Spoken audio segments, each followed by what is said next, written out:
Muy buenas tardes, gracias por atender la invitación a la teleconferencia en la tarde de hoy. Yo soy Alonso Escobar y en la tarde de hoy nos estará acompañando la facilitadora Gloria María Soto Marín. Ella nos trae el tema sobre maltrato y violencias con el título ¿Qué debo saber sobre maltrato y violencias? Gloria María Soto va a explicar el tema durante unos 40-45 minutos. Finalizado la presentación, vamos a ver un espacio de preguntas. Si a usted le surgen preguntas, por favor apúntenlas. Y en el espacio de preguntas, por favor, las va a desarrollar en el área de chat. Gloria María Soto estará muy atenta a responder todas y cada una de sus preguntas, un espacio más o menos dedicado a ello de unos 15 minutos. Y después pasaríamos un enlace en el área de chat para que por favor registren su participación. Esa es la dinámica con la cual vamos a trabajar en la tarde de hoy. Sean todos y todas bienvenidos. Los dejo con Gloria María Soto, psicóloga. Y recordemos que este espacio es gracias a la Alcaldía de Medellín y a la Secretaría de Salud. Sean todos bienvenidos. Gloria María, adelante.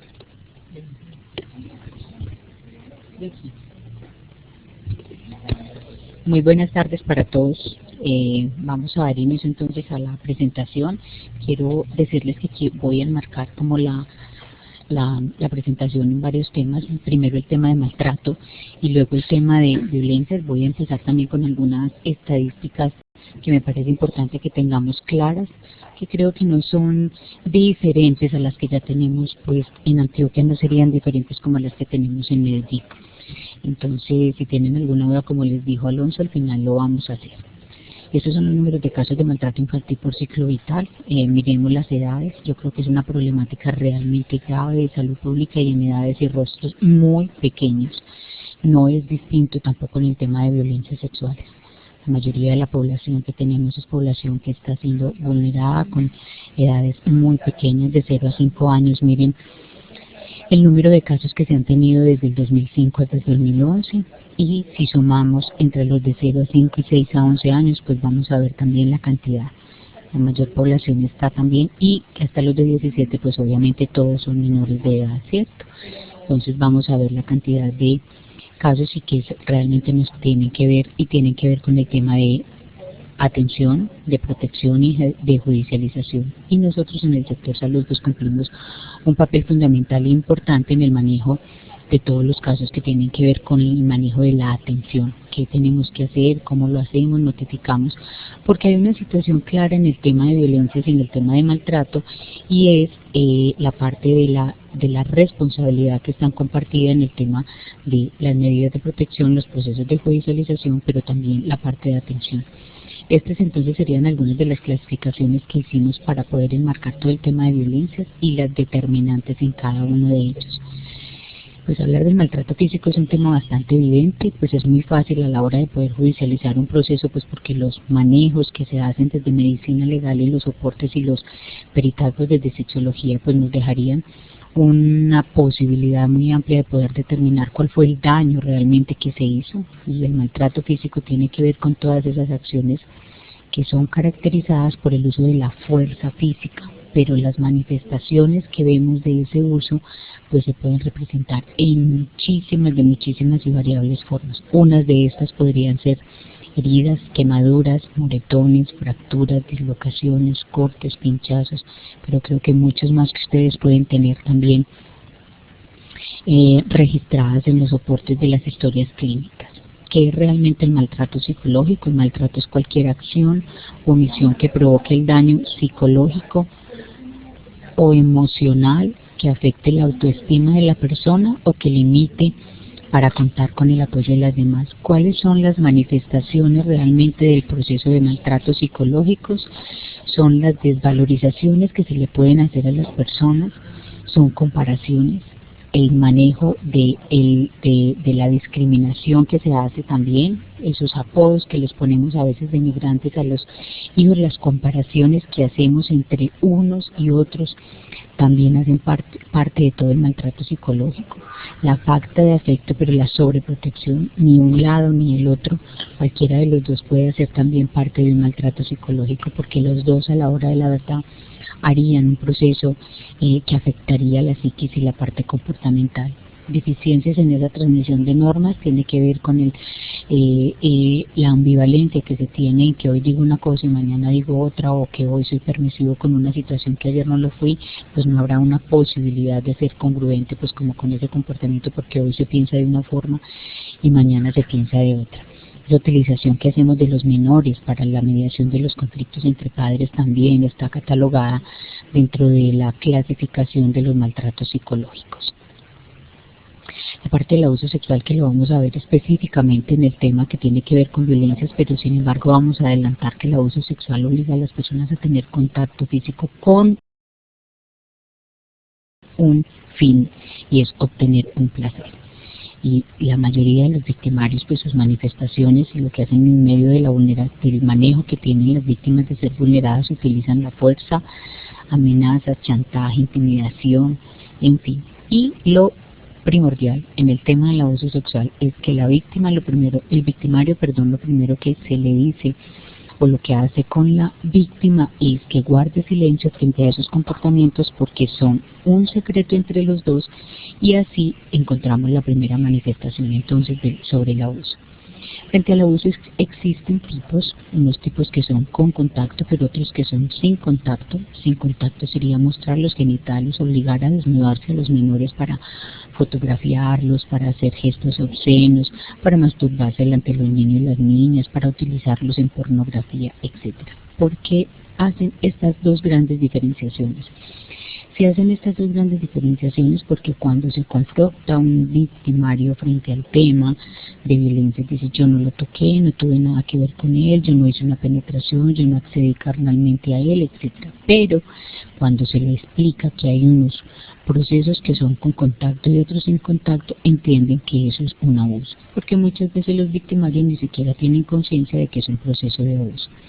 Y pues con contacto, pues obviamente es acariciarlos por encima o por debajo de la ropa, la manipulación de los órganos genitales, y obligar a los menores a manipular genitales de adultos, besos con carácter sexual, sexo anal, sexo oral o sexo vaginal. Estos ya estarían enmarcados dentro del tipo de contactos que se tiene con los menores. El abandono y la negligencia, que son muy parecidos, tienen también dos connotaciones que casi que se entrelazan las unas a las otras. Y también es importante aclarar una cosa: en un caso de violencias, en muchos de los casos no está implicado un solo tipo de maltrato o un solo tipo de violencias. Hay varios que están que confluyen entre la violencia psicológica, la violencia física, el maltrato, etcétera, etcétera. Muchas veces se presentan aislados, pero muchas veces no. Entonces el abandono es la falta en forma absoluta o temporal del cuidado de ese menor por parte de la persona quien tiene la responsabilidad de brindarlo. Y sus manifestaciones, pues obviamente no hay posibilidad de que atiendan sus problemas de salud.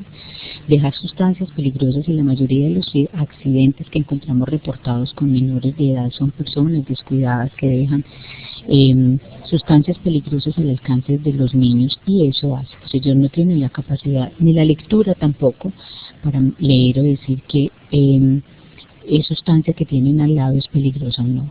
Descuidan su higiene, totalmente descuidados, no hay ninguna manera de que los niños puedan, el descuido que se da es por parte de los adultos, y su higiene es completamente descuidada. Retardan el ingreso de los menores, muchas veces justificados por situaciones económicas, pero muchas veces también son justificados simplemente por situaciones voluntarias de los cuidadores.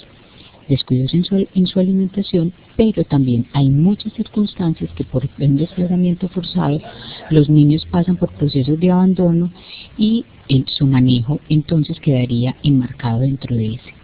La negligencia, entonces, ¿qué pasa? Ocurre que cuando no abandono al niño, me quedo con el niño, pues hago parte de su proceso de cuidarlo, pero el que tiene la responsabilidad de cuidar a este menor de edad, o una persona también en situación de discapacidad, no satisface las necesidades básicas de alimento, higiene, descanso, salud, educación, o también la deprivación afectiva. La deprivación afectiva también hace parte del proceso de la negligencia. El maltrato económico es la no suministración de esos recursos necesarios para ellos. No pensemos que el maltrato económico se daría solamente en estratos que tengan la posibilidad de suministrarlo, es no suministrar esos recursos que la persona necesita para vivir de acuerdo a su estratificación en donde vive. Entonces el negar también esa posibilidad de darle alimento, de darle cobija, de darle estudio, de acuerdo a su nivel, es un maltrato. Y se manifiesta por muchas cosas. Los niños pueden ser enviados a trabajos o actividades laborales que no están de acuerdo a su edad. Entonces, parte también de la explotación de los menores para la mendicidad, algunas actividades ilícitas como la prostitución o la manipulación del proveedor económico para no suministrar lo necesario dentro del proceso de maltrato económico. La violencia basada en el género entonces son algunas manifestaciones físicas, psicológicas y morales que atentan contra la dignidad de la mujer y de los hombres y se relacionan directamente con el género. Se asocian principalmente al hecho de ser mujer, de ser población transexual, es decir, porque es una mujer o porque es una población travesti, etcétera, etcétera. Cuando normalmente se da en varias circunstancias y la mujer viene siendo minimizada en algunas culturas por algunas circunstancias simplemente por el hecho de ser mujer. Entonces, los feminicidios, por ejemplo, registrados de tan alta registros que tenemos en algunas zonas de nuestro departamento, de nuestro país, se hacen basados entonces en la violencia de género. También existen entonces un tipo de violencias que se llaman las violencias correctivas, que son las violencias utilizadas a la población LGTBI. Entonces, por simple hecho de ser una persona homosexual, por ser una persona lesbiana, han llamado entonces este tipo de violencias y se utilizan mucho en zonas de conflicto, en zonas donde existen algunos grupos armados y ahí se maneja entonces el tema de las violencias. Hay algunas violencias basadas en el género, como las que hablábamos anteriormente, que son culturales, tienen que ver mucho con la parte cultural o con la parte de la justificación por la parte social, por la parte religiosa, por la parte psicológica, y muestra de eso entonces sería la ablación que se utiliza en algunas culturas, porque esto hace que a las mujeres extirparles sus títulos las haría más sumisas, más manejables, y pues serían mujeres castas hasta la hora de tener un matrimonio. Otro tipo de violencias basadas en el género entonces sería la utilización o desfiguración de algunas de las mujeres que hacen por ácidos que les dan tienen varias justificaciones, o porque son infieles, o por hacerlas sumisas, o simplemente porque se siente o se ve que la mujer es inferior al hombre en este caso. Las violencias dentro del conflicto armado son múltiples y variadas. Se utilizan muchísimas formas de violencia en el tipo de conflicto armado. Torturas sexuales, mujeres que son esclavas sexualmente durante tiempos prolongados, para que ellos decidan cuándo una mujer es torturada sexualmente. Les hacen algunas mutilaciones corporales o genitales, extracción de fetos a las mujeres embarazadas porque no desean o no permiten que sean mamás. Trata de mujeres también, es un negocio que se tiene para que las mujeres negocian y comercializan con ellas. El abuso sexual, incesto forzado, embarazos, pero también el no que las mujeres o las mujeres no puedan acceder a los métodos de planificación y obstaculizan ese acceso a estos métodos, también hace parte de las manifestaciones de las violencias en medio del conflicto armado. Sometimiento a la desnudez, que va muy de la mano con la parte de la esclavitud sexual. Una mujer que es esclava sexualmente normalmente, no en todos los casos, pero sí en muchos de ellos, es sometida a la desnudez permanente y total. Mujeres que pasan 2 o 3 años desnudas completamente por esclavitud sexual. Entonces son como las manifestaciones que hemos encontrado en muchos de los casos en violencia por medio del conflicto armado. El manejo de la violencia intrafamiliar, hay que tener varios conceptos claros, y es quiénes y hasta qué grado de consanguinidad hacen parte entonces para poder decir que es un proceso de violencia intrafamiliar. Es toda la persona que dentro de su contexto familiar sea víctima de daño físico, psicológico o daño a su integridad sexual, y que se hace y que este tipo de agresión es por parte de un miembro de su familia. Pero vamos a mirar en la diapositiva siguiente quiénes son los que hacen parte de ese tipo de personas que hacen parte del grupo. Esta sería la definición. Vamos a mirar enseguida la otra. La definición es entonces de la violencia intrafamiliar, que estarían entonces la infantil, el abuso sexual y la de pareja, y cada una de ellas con las manifestaciones que tiene. Entonces, ¿cuáles son los integrantes? Hay 4 espacios entonces, porque podríamos determinar que serían los integrantes de ese grupo de familia para determinar qué hace parte. Los cónyuges o compañeros permanentes y las parejas del mismo sexo también hacen parte de ese grupo intrafamiliar y entrarían en los procesos para poder determinar si se puede judicializar o no. El padre o la madre de familia, aunque no convivan bajo el mismo techo, no se necesita ese espacio cerrado, único y exclusivo para determinar que esa persona, si no está dentro de la familia, no puedo poner una notificación de una violencia intrafamiliar. Los ascendentes o descendentes de los anteriores y también los hijos adoptivos hacen parte de ese ciclo. Todas las demás personas que de manera permanente se encuentren integrados a esa unidad doméstica, las personas que colaboran en los oficios de la casa, etcétera, etcétera, también están catalogados como miembros de esa familia y también harían parte entonces de todos los integrantes para los procesos de judicialización y para el proceso también de la denuncia.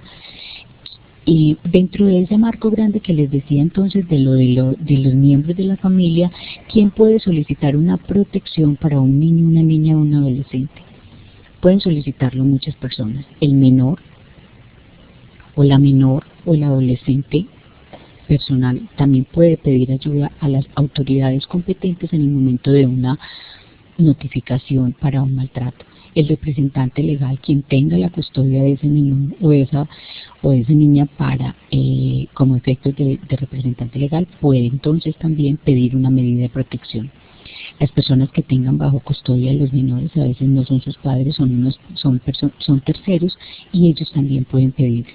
Los funcionarios públicos, cualquier miembro de la familia o de la comunidad, o los funcionarios competentes. La ley 1098 entonces nos da la potestad para que, si nos enteramos de un caso de un maltrato, de un abuso o de una violencia de un menor de edad, cualquier persona entonces pueda pedir no solamente la medida de protección, sino también el reporte a la autoridad competente para poder empezar entonces la medida de protección o el proceso de judicialización.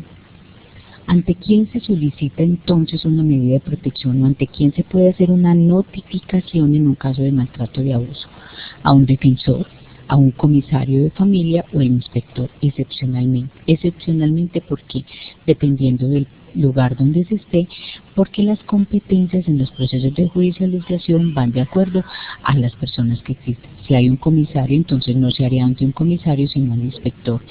Y si hay un Instituto Colombiano de Bienestar Familiar, entonces se haría ante el Instituto Colombiano de Bienestar Familiar, y el defensor de familia, pues las competencias entre el defensor de familia y el comisario están muy bien delimitadas, y unas y otras dependen también del caso que se vaya a llevar. El ciclo entonces de la violencia intrafamiliar, entonces es un ciclo que se repite, que se da la idea, y lo que buscamos es interrumpir ese ciclo. El ciclo es: en la primera fase hay una acumulación de esa tensión, en la segunda fase hay unas crisis o episodios agudos de esa violencia, y obviamente después de todos esos episodios de crisis y de violencia viene un arrepentimiento, viene una reconciliación, viene un proceso con la persona y vuelve y se inicia el círculo. Este círculo sucede en la violencia intrafamiliar tanto para las parejas como para los niños. Pues en los niños ya nos llamaríamos la luna de miel, lo ponemos como entre comillas, es porque en la parte de parejas funciona. Desafortunadamente uno se encuentra cosas como estas, que le dan tristeza, dolor de mujer, dolor de humanidad, dolor de profesión, de todo. Yo creo que el convencimiento que se tiene por parte de las mujeres de que se merecen las cosas, yo creo que hay que empezar a trabajar con procesos de formación, con procesos de prevención, con procesos de empoderamiento de las mujeres, pues porque nadie se merece que se gane una cosa o la otra, y creo que no tiene ningún sentido de En el tema de la violencia intrafamiliar, para los casos que hemos venido teniendo notificaciones, entonces en el 2010 se tuvieron 5.348 de esos denuncios, del cuales 83% fueron mujeres y el 17% hombres. Igual en las denuncias del 2011, para un total de 5.552, donde el 82% eran mujeres y el 18% hombres. Yo quiero que tengamos estas cifras claras a la hora de que miremos los casos de abuso sexual, porque vamos a mirar que son exactamente las mismas. Mujeres es el mayor rango de personas y fuera de eso rostros muy pequeños. Estas son expresiones sacadas de historias clínicas, reportes de las historias clínicas o reportes de terapia de las mujeres que dicen, prefiero una cosa que la otra. Eso es, lo que tenemos que hacer nosotros es el cambio, digamos, de alguna manera de estas mujeres, pues para que empiecen a tomar conciencia frente a esto, porque la madre que repite ese ciclo de violencia es una madre que va a repetir el ciclo de violencia con ella, con su pareja, con sus hijos, etcétera, etcétera. Mire, una persona agresora no se cura por sí sola, debe tener un tratamiento, pero hay una condición, y es que si la víctima permanece junto a él, el ciclo va a comenzar una y otra vez, cada vez con más violencia. El ciclo se va creciendo, el ciclo va avanzando, el ciclo va siendo reiterativo, va siendo repetitivo, etcétera, etcétera. Eso es una cosa que realmente no se hacen rupturas de esos círculos en la medida en que la mujer o la persona que está siendo víctima de eso tome conciencia sobre su proceso de victimización y pues actúe. Y una de las maneras de actuar pues es obviamente responsabilizarse de su proceso y pues hacer una notificación y pedir ayuda pues a las instituciones que pueden ser competentes. En el tema de los delitos sexuales entonces vamos a empezar con todo el proceso que vimos. Ahorita les decía que tuvieran presente las fichas, las estadísticas que habían en los números que representaban entonces para el tema de violencias, que veíamos que el 80 y pico en el 2010 y en el 2011 era más o menos el mismo número. En el tema de violencias sexuales sería entonces el mismo reporte. 90% de casos de mujeres en el 2011 y el 87% de casos para el año 2012. Estos son solo los reportes en el Caldas. Les decía al principio que como las responsabilidades en el tema de violencias, en el tema de maltrato, son tan compartidas, son varias instituciones las que hacen parte de este proceso. Están las medidas de protección del Instituto Colombiano, está la parte de judicialización que entonces sería la Fiscalía, y está la parte de atención que sería salud. Por eso es muy importante, por eso es que la información está de alguna manera dividida, de alguna manera está fraccionada. Eso serían entonces solo los reportes que hay para el tema de delitos, presuntos delitos sexuales en el tema de la Fiscalía. Estos serían los reportes que existen para la notificación, que tenemos reportados, que se tienen reportados en el sistema de vigilancia epidemiológica. Seguirán siendo las mismas comunas las que siempre lo han tenido, y no quiere decir que en las que no existan muchos reportes porque no hay. Yo creo que es porque no hay notificación, porque no se dan a conocer esos casos y porque las instituciones no nos los están reportando. Entonces, ¿qué hay? Este es el reporte que tenemos entonces para la ciudad de Medellín. Está dividido por comunas y aquí lo tenemos entonces registrado. Lo mismo en los delitos sexuales desde la Fiscalía. En el año 2011, entonces encontramos 28.342 notificaciones de noticias criminales, o sea, 28.342 informes, digamos, de delitos sexuales, y Medellín entonces tenía 2.474. Ahí vemos el comparativo con otras ciudades que del departamento o de Colombia, pues unas del departamento y otras de Colombia. En el tema de violencias sexuales, entonces, son actitudes y comportamientos que realiza un adulto para su propia satisfacción sexual, con un niño, una niña, un adolescente, o también con su propia pareja. Nos hemos encontrado muchos casos que las jueces o algo dicen que no existe abuso sexual. Sí, están bajo un vínculo, cualquiera que sea, no es verdad. Una relación que no sea consentida también es un abuso y puede estar representada de este tipo de abuso en penetración anal, vaginal, oral con pene o otra parte del cuerpo o algún objeto. El contacto sexual, que incluye caricias, besos, tocamiento de parte del cuerpo, son consideradas sexuales, también hacen parte de todo el proceso de violencia, y también el exhibir órganos genitales o voyeurismo hace parte del proceso de violencia, de abuso sexual. Cuando una víctima acude a buscar una ayuda en cualquiera de las instituciones que sea, de protección, de fiscalía o atención, lo hace venciendo muchísimas barreras personales, barreras sociales, barreras de sus creencias, su familia. Entonces, importante que por lo menos en la atención que hagamos sea una atención humanizada. Miren, la sola ruta que ya está diagnosticada para la ciudad es revictimizante, es una ruta bastante dolorosa, es una ruta que donde las víctimas les da muchísima dificultad porque tienen que pasar en muchas partes. Por eso, a donde llegue la persona, que esa atención se haga, que ese proceso se dé, y siempre lo he dicho en muchas partes, ojalá en un caso de acceso carnal violento la primera atención se haga salud. Ya hemos concientizado a las instituciones prestadoras de esos servicios y a cualquiera para que la primera atención lo haga. O sea que hay que vencer y ayudarle a la víctima también para que la humanización de ese proceso se haga. Este es el ciclo igual a como vimos el de violencia intrafamiliar pasa. Hay que tener claro una cosa, la mayoría de los casos de abuso sexual que se presentan, la víctima y el victimario conviven bajo el mismo techo, tienen una relación afectiva, tienen una relación de poder. El victimario tiene una relación de poder porque la experiencia y las estadísticas de la ciudad nos dicen que y de Colombia nos dicen que los casos de violencias sexuales, la mayoría de los casos en los menores, el victimario está al interior de su casa. Es su padre, es su abuela, es su abuelo, es su padrastro, es su tío, es su primo, etcétera, etcétera. Entonces, hay que tener mucho cuidado como en esa fase, con ese manejo que vamos a hacer de la orientación a la familia, porque cómo vamos a manejar si el victimario está ahí. Entonces, tiene la cercanía, tiene la relación de poder, tiene toda esa relación afectiva distorsionada, pero es una relación que está ahí. ¿Y cómo funciona esto?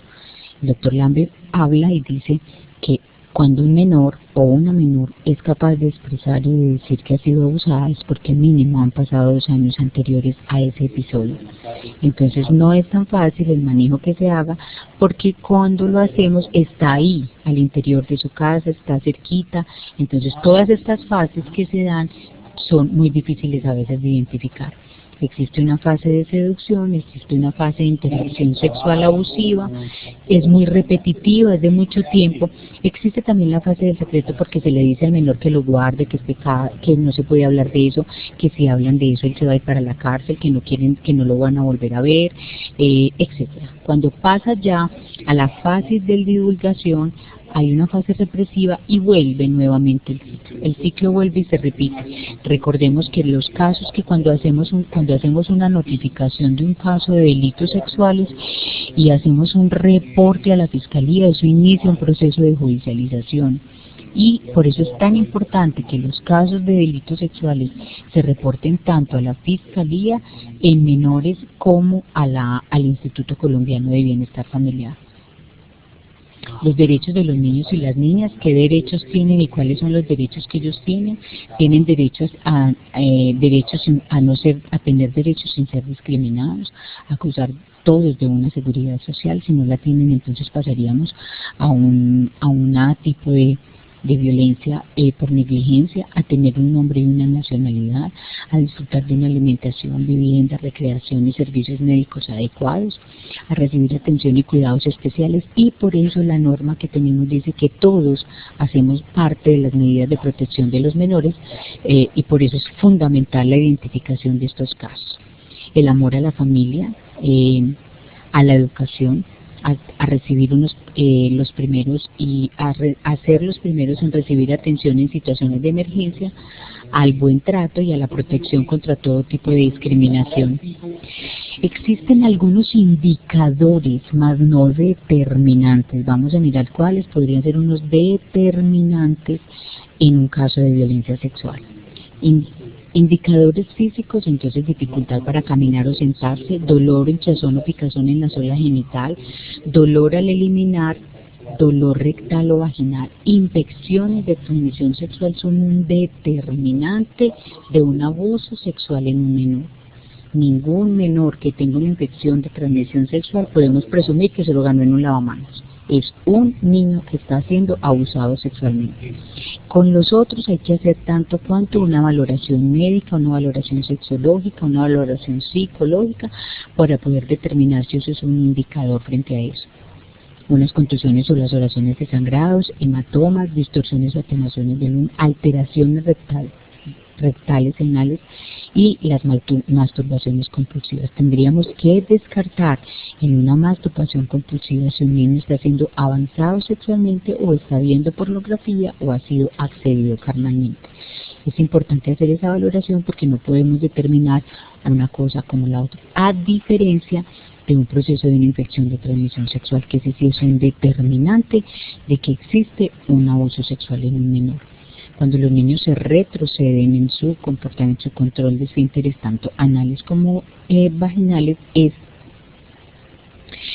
también uno de los indicadores. Dolores abdominales o pélvicos, ropa deteriorada, que no tienen una explicación determinada, hemorragias, genitales hinchados, dilatados o rojos, dificultades que manifiestan en la defecación, lesiones, cicatrices, desgarros que los niños no pueden explicar qué pasó con esa situación y que no tienen claro ni pueden dar una explicación certera de cómo sucedió eso que ellos están teniendo en ese momento.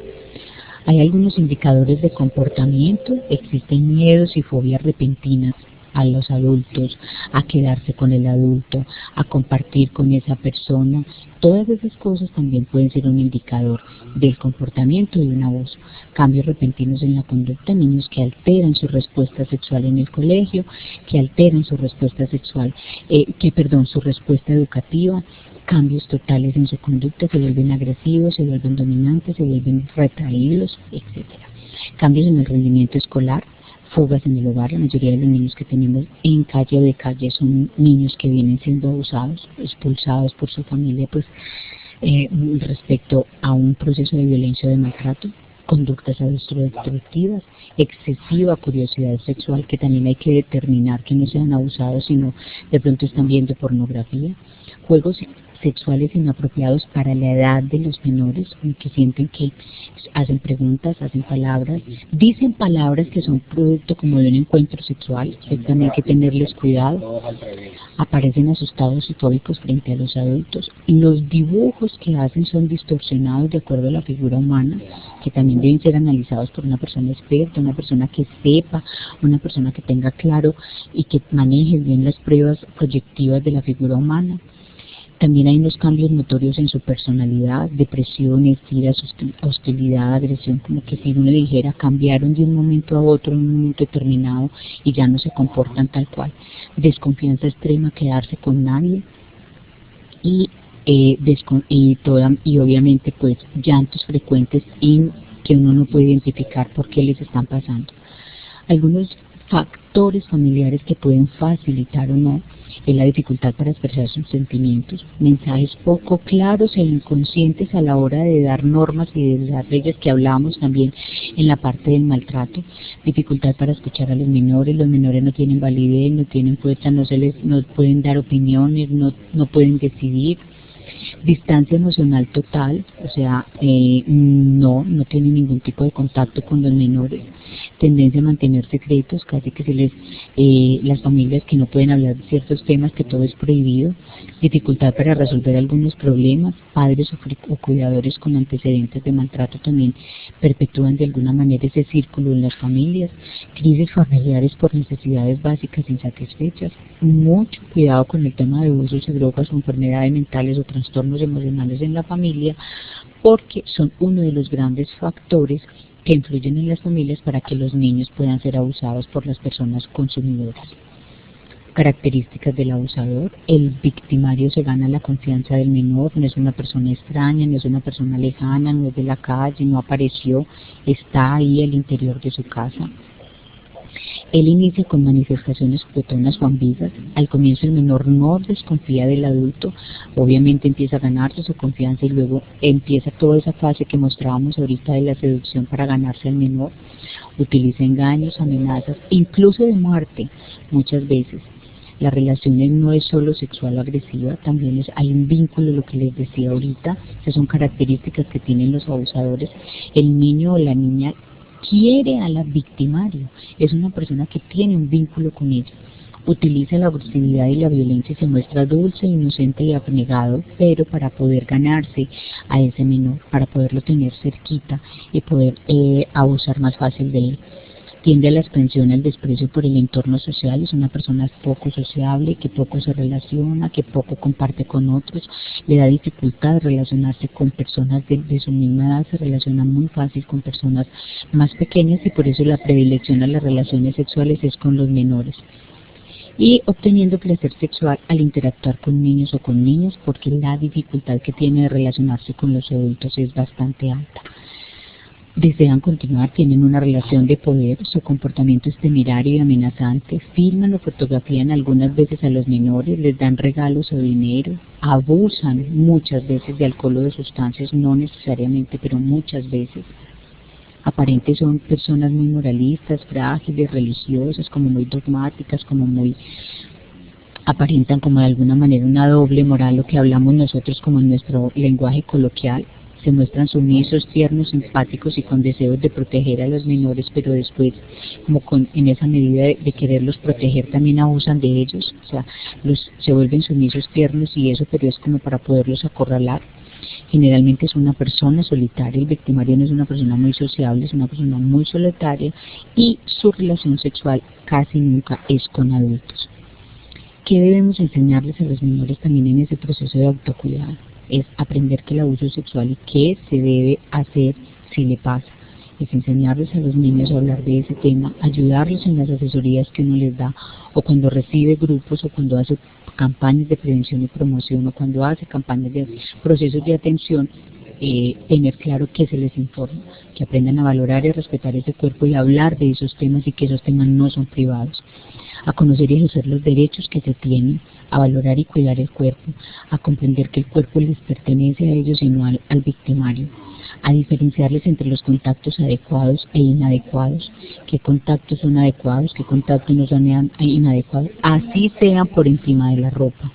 Es importante informarles a los niños y a los menores de eso, saber qué es un secreto y cómo se debe contar el secreto y cuándo se puede guardar y cuándo no, cuando te esté afectando, cuando te esté doliendo, cuando eso te esté haciendo daño, cuando estés sufriendo, etcétera, etcétera. A no aceptar invitaciones de personas desconocidas, aunque esto es un mito que existe de alguna manera frente al proceso de violencias sexuales con los niños y con los adolescentes, y es que su victimario está al interior de su casa.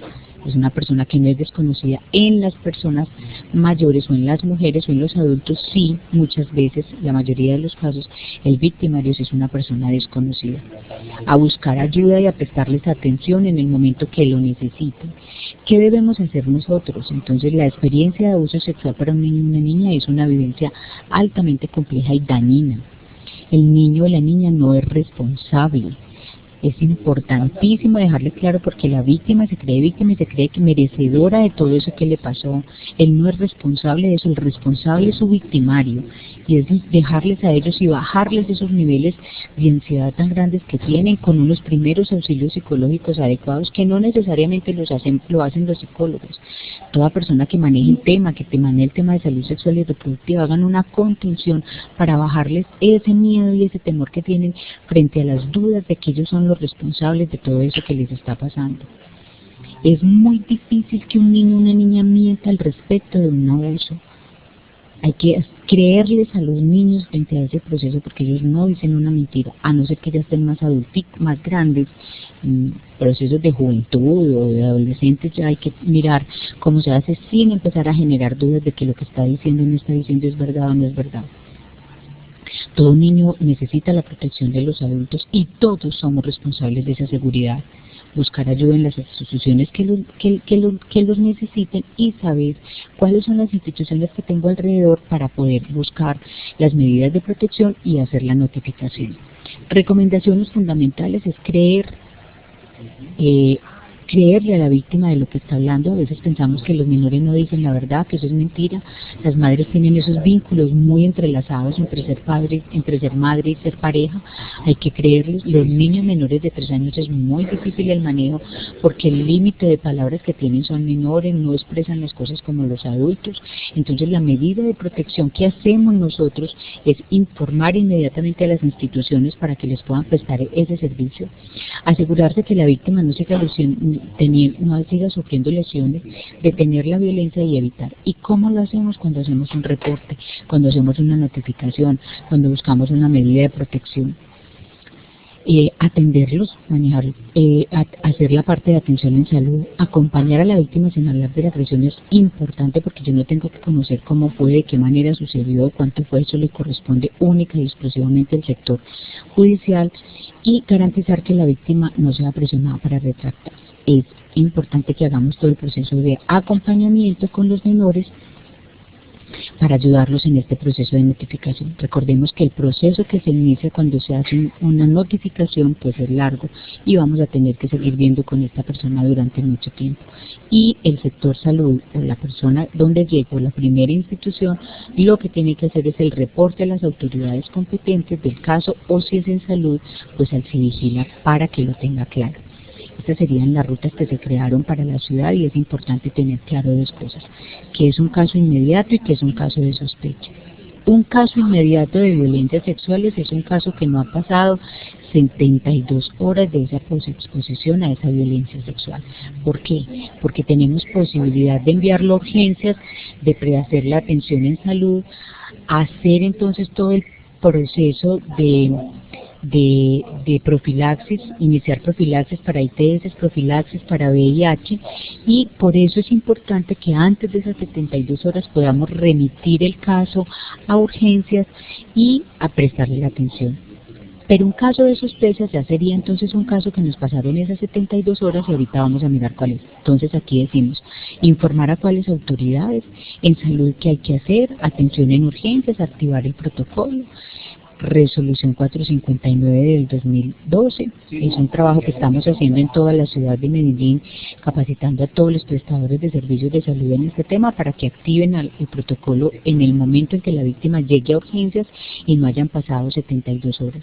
Si llega por otro lado, por consulta externa, por consulta prioritaria, y no han pasado esas 72 horas, inmediatamente remitir a urgencias para poder activar el protocolo. Fiscalía, ¿qué hace? Fiscalía entonces crea la noticia criminal, recibe la denuncia y hace todo el proceso. Medicina legal es muy puntual, que lo que nos hace es toda esa valoración médico-legal y sexológica de ese caso. En un caso de sospecha, entonces, lo que hacemos también es el informe a algunas autoridades, pero es importante tener claro en el tema de sospecha, y es que no han pasado las 72 horas de ese abuso, yo remito a urgencias, y si pasaron esas 72 horas, lo que se hace es una valoración médica de ese caso para saber a dónde se remite. Pues mando prueba de embarazo si no han pasado, si hay posibilidad en ese momento, si pasaron ya 5 meses, ¿para qué? Le mando los exámenes que dice el protocolo dependiendo, pero por eso les digo que si no han pasado las 72 horas, remito a urgencias para empezar a activar el protocolo de todos los exámenes que hay que hacer. Fiscalía, muy puntual en lo que hace, que es la creación de la noticia criminal, y medicina legal, pues la valoración. En salud es importante tener claro el manejo de esas 72 horas para la activación del protocolo de atención. Termino diciéndoles que es entre todos podemos hacer el cambio, entre todos hacemos la atención por las responsabilidades compartidas que tenemos entre todas las instituciones que hacen parte de un proceso de atención a víctimas de maltrato, a víctimas de violencia intrafamiliar o a víctimas de violencia sexual. Sector salud haría entonces la primera atención en casos inmediatos y la derivación obviamente a las medidas de protección y la derivación también a las medidas de atención en el momento que las personas, de protección en el momento que las necesiten. Muchas gracias por su atención. Estamos atentos entonces a si tienen alguna pregunta, alguna duda, y ya Alonso les dará entonces las indicaciones de cómo pueden registrar su asistencia en esta conferencia. Gracias.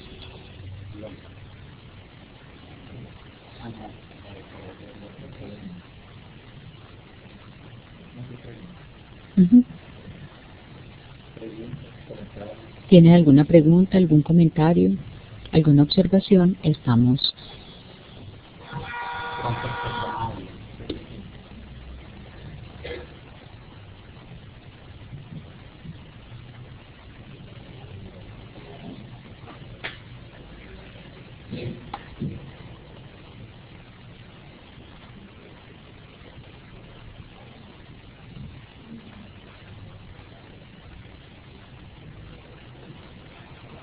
Bueno, los dejo entonces con Alonso para que Alonso les dé las indicaciones de cómo se registran en la página.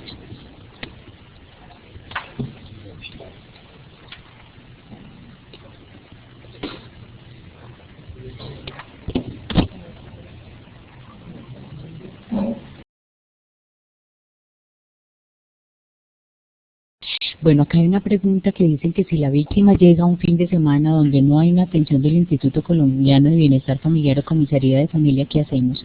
Si es un menor de edad y ustedes tienen duda de un caso de violencia sexual, me imagino que me están preguntando eso, y si tienen dudas de que ese caso, o tienen seguridad de que es una persona que está al interior de su familia, lo pueden dejar hospitalizado mientras el Instituto Colombiano de Bienestar Familiar hace la medida de protección. No hay ningún problema, ese recobro se le hace a la EPS y está completamente estipulado dentro del protocolo y no tienen problemas con el recobro. Hay otra pregunta que dice, me gustaría que me enviaran las memorias al correo. Alonso ya les dará las indicaciones entonces de cómo se hace, si se las envían o se cuelgan en la página, no sé, ya él les da enseguida la indicación entonces de cómo se manejarían lo de las memorias.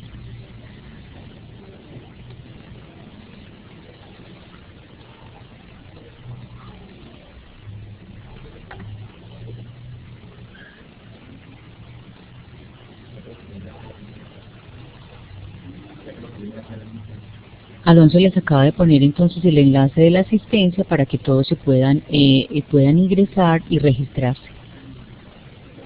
¿Alguna otra pregunta, otro comentario? Y si no, entonces damos por terminada esta sesión.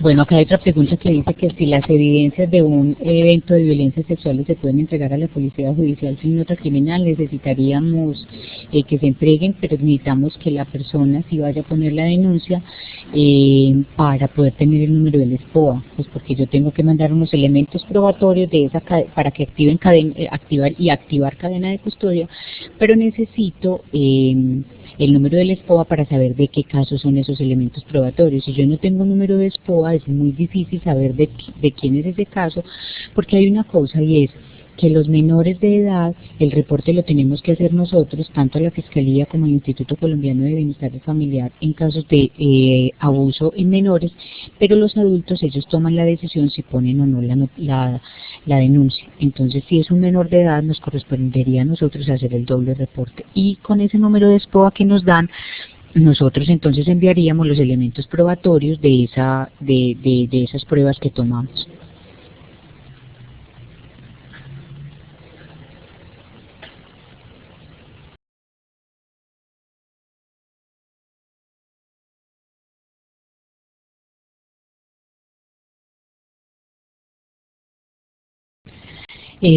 Aquí continúa la pregunta y dice que si es un adulto o no quiere o no puede poner la denuncia, ¿qué pasa con estas evidencias?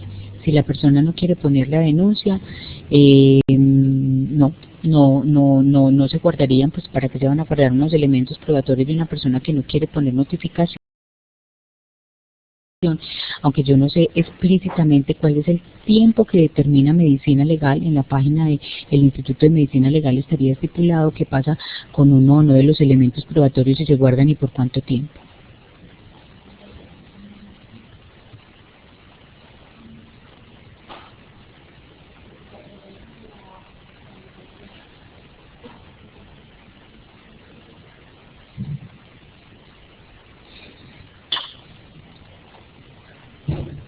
Si ocurre un caso un sábado y el lunes es festivo, se puede realizar la atención sin la denuncia. Cualquier caso de violencias sexuales, la atención es en urgencias y sin denuncia. La denuncia es posterior a la atención. No necesitamos denuncia para atender un caso de violencias sexuales. Las violencias sexuales, según la ley 1146, según la resolución 459 del 2012, es una atención en urgencias. Además, es gratuita la atención que se hace, no se le cobra nada a la persona. Entonces, no es que necesitemos la denuncia para poder tener la atención.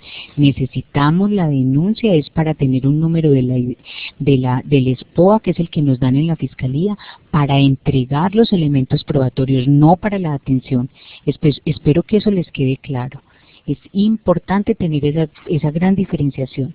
El caso se atiende y se dejará a un menor hospitalizado en la medida en que necesitemos dejarlo hospitalizado para no entregárselo a su familia si el victimario está al interior. En un caso de acceso carnal violento, no depende de la denuncia la atención, son dos procesos completamente aparte. La atención es gratuita, vuelvo y lo repito, es en urgencias, no tiene un cobro y no tiene nada que ver con la denuncia que se haga. Es más, nosotros los profesionales del área de la salud no denunciamos, nosotros reportamos el caso al Instituto Colombiano o a la Fiscalía. Quien denuncia es la víctima, que después de la atención, después de todo lo que le hagamos en salud, le activemos el protocolo, irá a la Fiscalía a poner la denuncia, a hablar y a contar lo que pasó, porque nosotros ya informamos a la Fiscalía o al Instituto Colombiano de Bienestar Familiar ese caso. Y la notificación al Civigila. Espero que les quede muy claro eso, que no depende una cosa de la otra. La atención es completamente aparte de la denuncia. Y gracias por la pregunta, porque me parece supremamente válido y aclaratorio para todos los que me están oyendo.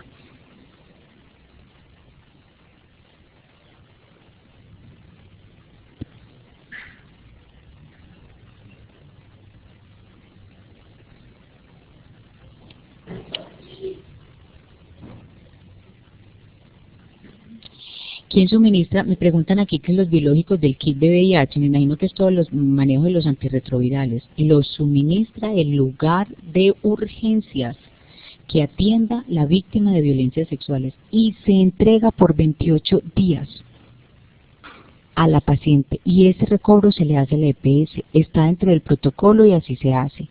Se le entrega por 28 días profilaxis para VIH, dosis única para ITS y dosis única de anticoncepción de emergencia. Quiero hacer una claridad también con la pregunta anterior, porque como no me lo explican, dicen que si ocurre un caso el sábado o el lunes es festivo, se puede realizar la atención sin la denuncia. Si la atención que están pidiendo es para una interrupción voluntaria del embarazo, que es distinto, se hace necesitaríamos la copia de la denuncia, pero para un caso de violencias sexuales, no. Hay otra pregunta que dice, pero si es menor de edad, ¿sí ponemos la denuncia? Si es un menor de edad, estamos en la obligación de reportar el caso, tanto a la Fiscalía como al Instituto Colombiano de Bienestar Familiar y al Civigila. Es la obligación que tenemos absolutamente todos los prestadores de servicios y más si estamos en salud. Es la obligación que tenemos todos.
Por favor, me aclara la persona que me hace la pregunta de que en caso de instituciones particulares, ¿hasta dónde llega nuestra intervención?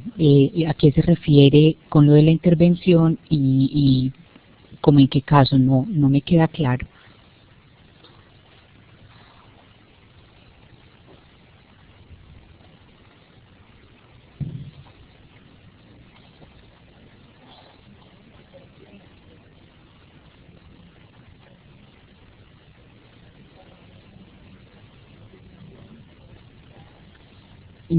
Si logro entender hasta dónde llega la intervención en instituciones, les digo de antemano que todas las instituciones prestadoras de servicio de mediana, alta y baja complejidad están en la obligación, aquí me aclara la persona y me dice que a nivel de denuncia y de información, están en la obligación de activar todo el protocolo, están en la obligación de reportar tanto a la Fiscalía, al Instituto Colombiano de Bienestar Familiar y al Civigila, y la información completa de todo lo que tienen que darle, de suministrar profilaxis, absolutamente todo.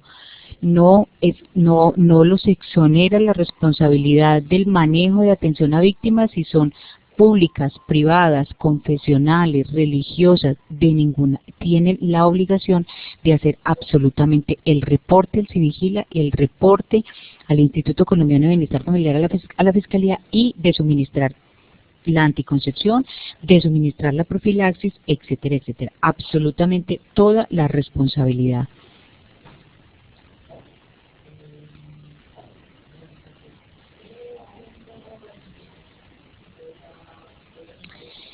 Nos preguntan aquí que tenemos un caso de una menor de 12 años embarazada de un menor de 17. La madre de la niña está solicitando interrupción voluntaria del embarazo. ¿Qué debemos hacer? ¿Es considerado un caso de abuso? Sí. Considerado un caso de abuso sexual. Todo embarazo de menores de 14 es considerado un caso de abuso sexual. Cumple el requisito y cumple una de las causales para IBE. Se hace el consentimiento informado, se presenta la notificación y hacen el procedimiento para la interrupción voluntaria del embarazo. Necesitan entonces esos dos procedimientos y además reportan ese embarazo de esa menor, esa IBE, como un caso de violencia sexual. Además, al producto de esa IBE se le hace entonces ADN, se entrega también al Instituto Colombiano, a la parte de la Fiscalía.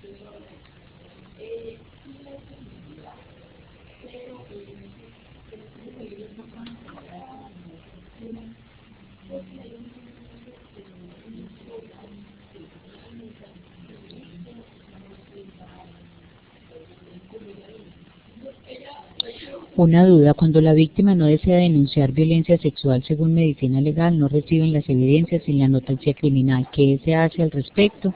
Por eso les decía, la víctima, si es menor de edad, nosotros hacemos el reporte y ahí nos darían un número de SPOA. Con ese número de SPOA entregamos a medicina legal entonces los elementos probatorios que hayamos recolectado de esa atención. El formulario para registrar asistencia se está descargando como solo lectura. Ah, bueno, ya le voy a decir entonces a mi compañero para que lo haga.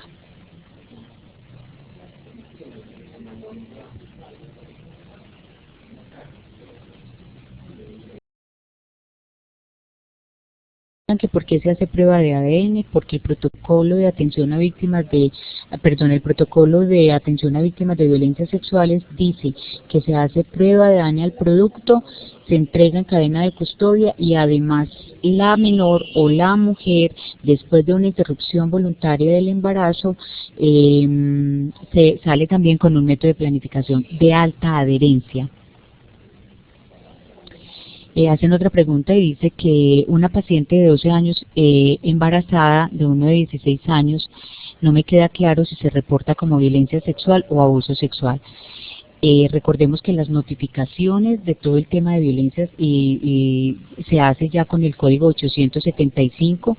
Antes existían varios códigos con el que se reportaban, 901, 902. Ahorita todos los temas de violencia se reportan con el 875 y ese es el código entonces con el que se reportaría. La edad, la denuncia no depende si el papá tiene 18 o tiene 40 o tiene 15. El reporte se hace es porque es una menor de 14 años embarazada. Acá hay otra pregunta que dice que la IPS se negó a hacerle el procedimiento porque encuentra la paciente en un buen estado, la remite a un psicólogo. Me están preguntando, esta es la de la IPS, se negó a hacerle el procedimiento de interrupción voluntaria del embarazo que porque se encuentra en buen estado, porque fue producto de un abuso sexual. Aclárame en eso para poder contestarle sí.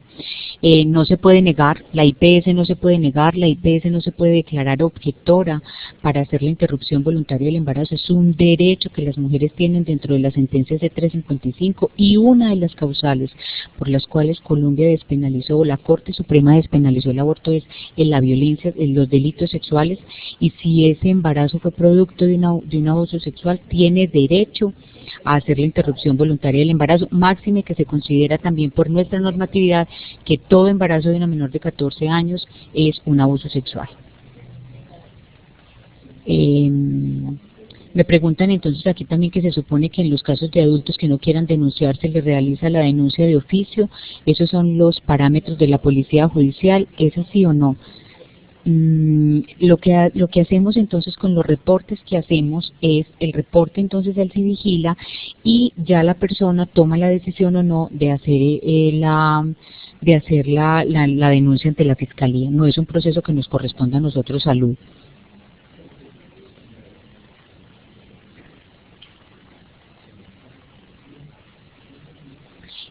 Nos preguntan que si hay formas de obtener la grabación y las diapositivas, van a quedar colgadas en la página y ahí las pueden bajar para que ustedes la utilicen, quedan grabadas ahí las diapositivas y además también la conferencia.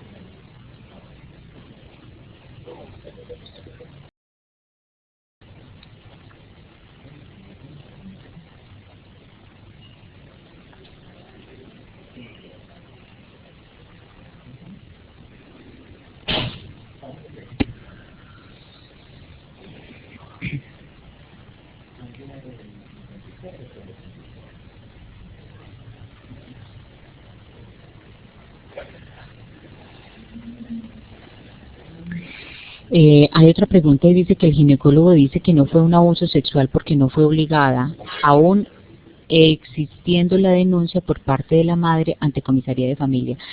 Bueno, dile al ginecólogo que te está diciendo eso, que está desactualizado, que se lea la normatividad y que para nuestra, según la normatividad existente en Colombia y según las normas que hay, un embarazo de una menor de 14 años se considera un abuso y que ninguna menor de 14 años puede consentir una relación sexual, así ella la haya consentido. Es importante que lo tengan claro.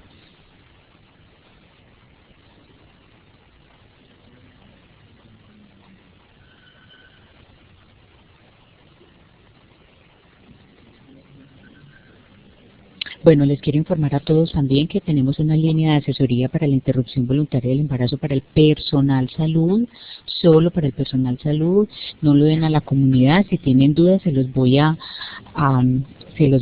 escribir acá en el chat, es el 320-777-0280, es una línea que tenemos de asesoría en el tema de IVE para profesionales de salud. Si les interesa a todos para que lo tengan, entonces ahí también nos pueden consultar las dificultades que se les presenten.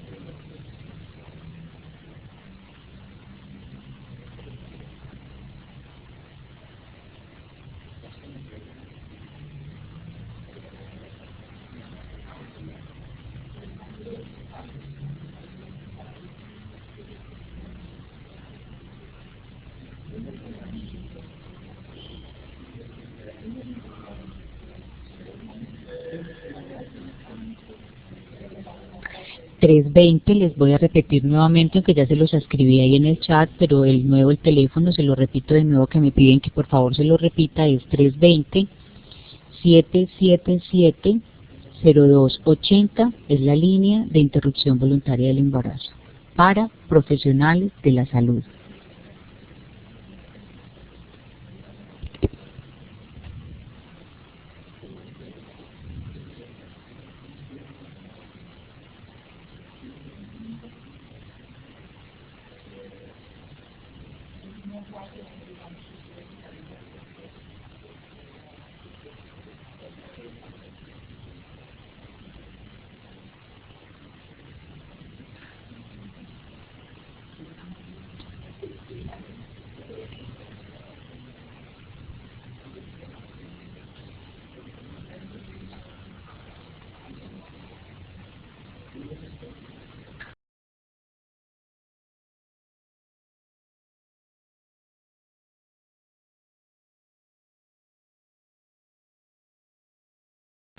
Muchas gracias a nuestra facilitadora en la tarde de hoy, la doctora Gloria María Soto. Muchísimas gracias por presentarnos este tema tan interesante.